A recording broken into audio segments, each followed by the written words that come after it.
CBC and their campaign against Rob Ford. First, there was the Mary Walsh in his driveway early in the morning.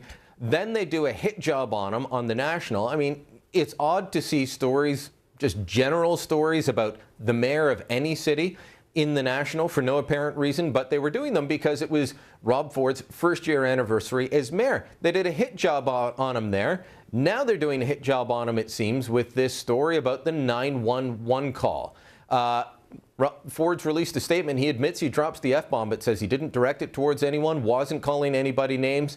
Was this responsible journalism on behalf of the state broadcaster? Look, the CBC has an enemies list. They're like the Richard Nixon of the left. Stephen Harper's on the enemies list. Pierre Carl Pelledo, our corporate president, is on the enemies list, and so is Rob Ford. They hate him, and they hate that he's the mayor of their town, Toronto. And so they are in a political campaign against him. They actually flew in their dirty trickster, a retired old hack named Mary Walsh. You see her on the screen right now. She hasn't been working on This Hour's 22 Minutes for years. She's just not that funny. They flew her in from Newfoundland to send her to Rob Ford's personal home, to pester him, to push him. Look at her pushing her way into the vehicle. He retreated into his own house and called the cops. The cops took more than 10 minutes to respond. I find it troubling that the mayor of Canada's largest city, the things are so lax that some hobo like this can storm right there. But I guess I love that about Canada. We don't have the kind of high security they do in the States. I'm not surprised that he was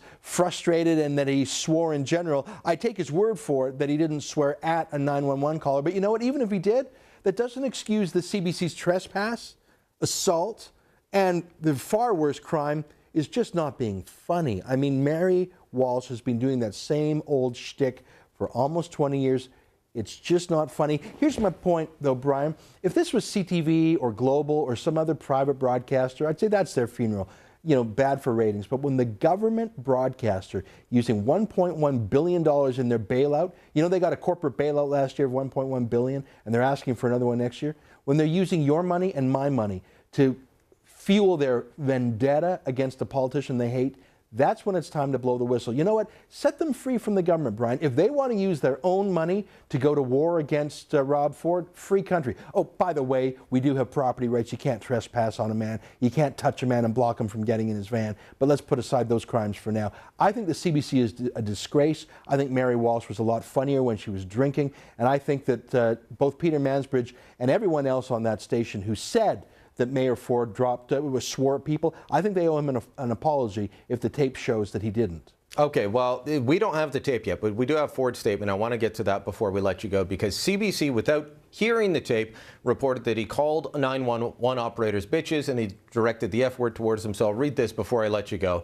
It says, "When I made the 911 call, I was concerned and upset. I was repeatedly told police were arriving soon. In another call, I expressed frustration with the delay and said I had to leave to go to City Hall. I did use the F word at some point as I expressed my frustration with the situation. After being attacked in my driveway, I hope I can be excused for saying the F word. I never called anyone names. I apologize for expressing my frustration inappropriately." So if Ford is, if the tape is out there, if Ford is lying, he'll be called out on it. But I think that the CBC has been caught doing some pretty biased journalism there. Ezra, thanks for coming in. Thanks, Brian. Talk to you soon. We will talk soon.